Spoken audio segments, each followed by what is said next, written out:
हिंद प्यारे बच्चों, कैसे हो आप सभी का स्वागत है आपके अपने यूट्यूब चैनल SM एग्जामपुर पर। तो आज का जो वीडियो है प्यारे बच्चों, वो ये है कि अभी जो रेलवे की जो ऑफिशियल वेबसाइट पर एक नोटिफिकेशन आया है 9 फरवरी को, उसमें नॉर्मलाइजेशन के बारे में बताया गया है। उसमें क्या बदलाव हुआ है और किन स्टूडेंटों को इसका फ़ायदा मिल सकता है, वो सब बातें आज के इस वीडियो में हम लोग करेंगे। तो वीडियो को पूरा देखना लास्ट तक। और ये मत सोचना कि यहाँ जो रेलवे में जो नॉर्मलाइजेशन होता है वो सिर्फ परसेंटाइल स्कोर तक ही होता नहीं, उसके अलावा और क्या क्या है बातें वो ध्यान में रखनी आपको कि नॉर्मलाइजेशन में क्या क्या होता है, वो सब बातें आपको बताई जाएगी एकदम डिटेल से। तो इस वीडियो को पूरा देखना। और चैनल पर नए हो तो चैनल को एक बार सब्सक्राइब जरूर कर लेना, क्योंकि इसी चैनल पर आपको रेलवे से रिलेटेड जो कोई भी एग्ज़ाम हो उससे रिलेटेड आपकी छोटी से लेकर के बड़ी सब इन्फॉर्मेशन आपको यहाँ पर सबसे पहले प्रोवाइड कराई जाती है। तो चैनल को सब्सक्राइब जरूर करना। तो बच्चों, अब आप बात करते हैं हम लोग कि जो नोटिफिकेशन आया उसमें क्या क्या कहा गया है और कैसे आगे आगे बढ़ेंगे। इसमें एक बेस शिफ्ट होता है, सबसे ज़्यादा कंफ्यूज बच्चे बेस शिफ्ट में होता है, उसका पूरा डाउट क्लियर कर दूंगा मैं आपको। बेस शिफ्ट के अंदर नॉर्मलाइज मार्क्स कैसे निकाला जाता है आसान शब्दों में।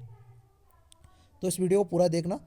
और इसमें क्या क्या है, किसी के अगर सेम परसेंटाइल स्कोर हो जाए तो क्या करना है क्या नहीं करना, सब कुछ इसमें रहेगा। अब मेरे बच्चों मैं बात करता हूँ यहाँ पर कि देखो, ये रेलवे की ऑफिशियल नोटिफिकेशन है ये, और 9 फरवरी को जारी हुआ है। इसके अंदर आपका नॉर्मलाइजेशन जो होता है उसके बारे में बताया गया कि आपके जो रिजल्ट आता है उसके अंदर आपका रिजल्ट होता है, एक तो परसेंटाइल मार्क्स में बनता है, पर परसेंटाइल मार्क्स में भी उसके अंदर आपका बेस शिफ्ट बहुत मायने रखती है। तो पहले तो मैं बात करूँ परसेंटाइल मार्क्स, तो परसेंटाइल मार्क्स जो होते हैं वो आपके 0 से लेकर के 100 तक होते हैं एग्जामिनेशन के अंदर, सीधे शब्दों में बात की जाए तो। अब फिर वो होते क्या हैं मैं आपको बता दूँ। दूसरा पॉइंट क्या कह रहा है कि क्या होते हैं परसेंटाइल मार्क्स। क्या होते हैं परसेंटाइल मार्क्स? वो होते हैं कि जैसे मान लो आपने किसी शिफ्ट में आपने एग्ज़ाम दी, आपने किसी शिफ्ट में एग्ज़ाम दी, आपसे कम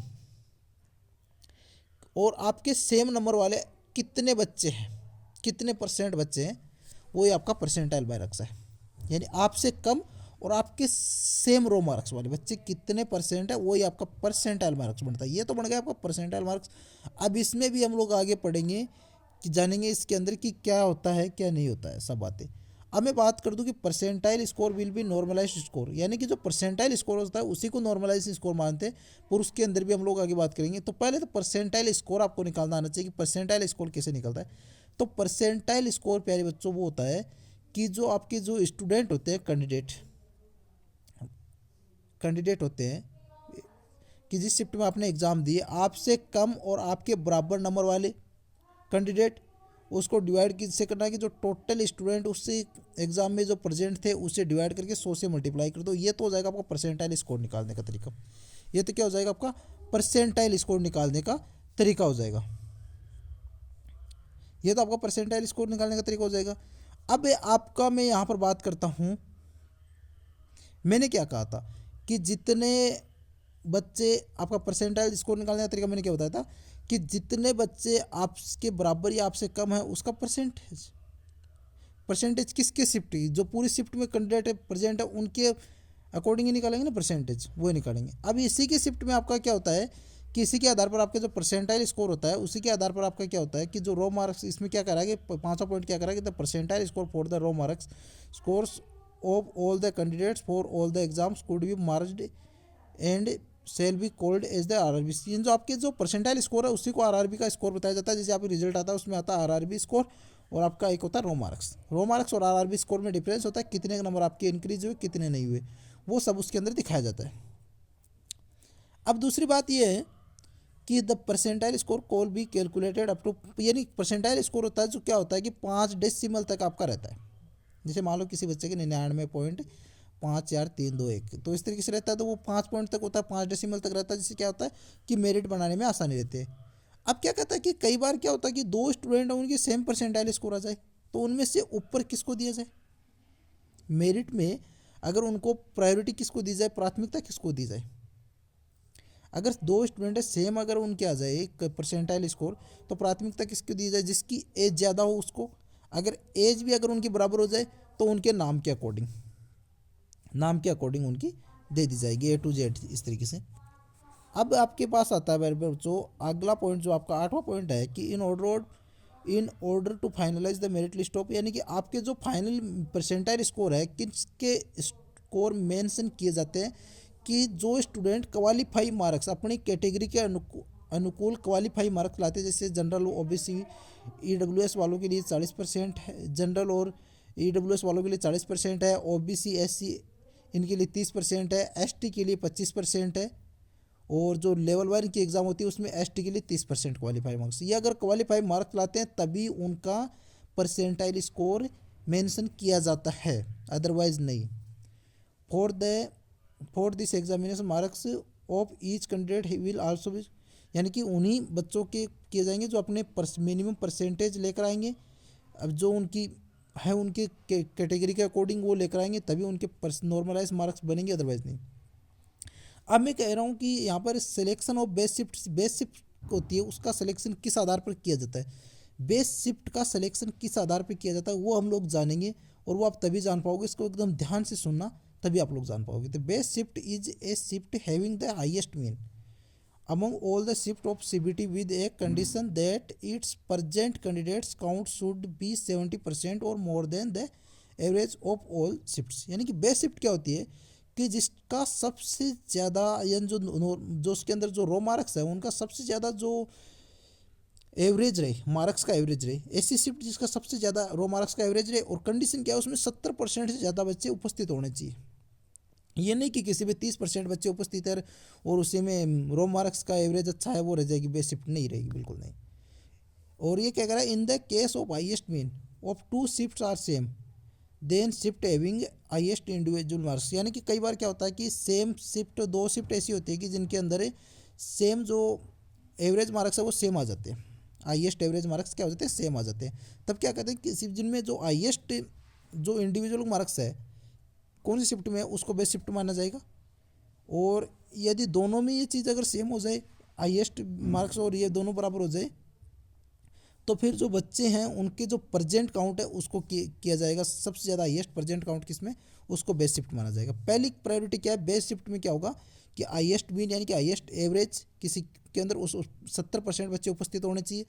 अगर दोनों सेम हो जाए, 2 शिफ्ट के अंदर ऐसी कंडीशन सेम हो जाए तो हाईएस्ट इंडिविजुअल मार्क्स माने जाएंगे बेस्ट शिफ्ट में। अगर ये कंडीशन भी सेम हो जाए तो फिर क्या होगा कि जो बच्चों की उपस्थिति है उसको बेस्ट शिफ्ट के आधार माना जाएगा। अब मैं इनका हम लोग कैलकुलेट कैसे करते हैं मैं बात करता हूँ। यहाँ पर क्या होता है कि एक्स क्या होता है कि परसेंटाइल स्कोर हो गया किसी स्टूडेंट का, आप अपने आप को मान सकते हैं कि आपका एक परसेंटाइल स्कोर कितना एक्स है, और नॉर्मलाइज स्कोर क्या आपका एन है।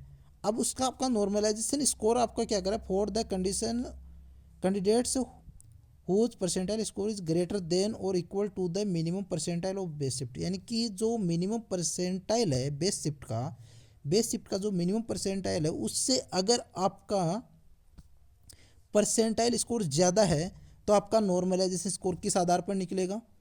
और अगर आपका मिनिमम परसेंटाइल बेस शिफ्ट का जो मिनिमम परसेंटाइल है उससे कम है तो आपका नॉर्मलाइजेशन मार्क्स कैसे निकलेंगे। दोनों के अलग अलग फॉर्मूले यहाँ पर अप्लाई किए जाते हैं। तो पहला फॉर्मूला क्या है कि n equal to y2 minus y1 upon x2 minus x1 into x minus x1 plus y1। तो ये फॉर्मूला अप्लाई कब किया जाता है कि जब आपका जो परसेंटाइल स्कोर है वो ज़्यादा या इक्वल हो किससे, मिनिमम परसेंटाइल और बेस शिफ्ट के मिनिमम परसेंटाइल से ज़्यादा या फिर इक्वल हो, ज़्यादा या इक्वल हो। अब इसके अंदर n आपका नॉर्मलाइज स्कोर हो गया, y2 क्या है, x2 क्या है, ऐसा स्टूडेंट जिसका परसेंटाइल स्कोर आपसे जस्ट बड़ा, x2 का मतलब क्या है कि आपसे जस्ट बड़ा परसेंटाइल स्कोर, और x1 क्या आपसे जस्ट आपके परसेंटाइल स्कोर से just come percentile score, 5 decimal तक आपको बताया था। और फिर y2 क्या है, y2 यहाँ पर ये है कि जो x2 जो परसेंटाइल स्कोर है उसके मार्क्स, x2 के मार्क्स, और y1 x1 के मार्क्स, ये हो गया। और फिर आपको अगला मैंने आपको बता दिया कि अगर आपके मिनिमम मार्क्स से अगर आपका कम है, मिनिमम बेस शिफ्ट के मिनिमम मार्क्स परसेंटाइल से अगर आपके परसेंटाइल स्कोर कम है तो आपका नॉर्मलाइजेशन मार्क्स कैसे निकलेंगे, तो वो निकलेंगे n equal to y1 minus y2 minus y1 upon x2 minus x1 into x1 minus x। तो इसमें वही एन नॉर्मलाइज मार्क्स हो गए। अब आपका रिजल्ट किस पर निकलता है, नॉर्मलाइज मार्क्स में निकलता है, ना कि परसेंटाइल। परसेंटाइल तो आपने निकाल दिए, पर उसमें भी नॉर्मलाइज मार्क्स आपके निकलते हैं, उसी पे मेरिट आपकी छंटती है और बेस्ट शिफ्ट के आधार पर ये सब कुछ होता है। अब क्या कह रहा है कि N equal to normalise marks हो गया। x1 क्या हो गया कि आपका जो आपसे जो कम आई, आपसे ज़्यादा जिनके रोम परसेंटाइल मार्क्स है, आपसे जस्ट ज़्यादा परसेंटाइल मार्क्स। और x2 क्या है, आपसे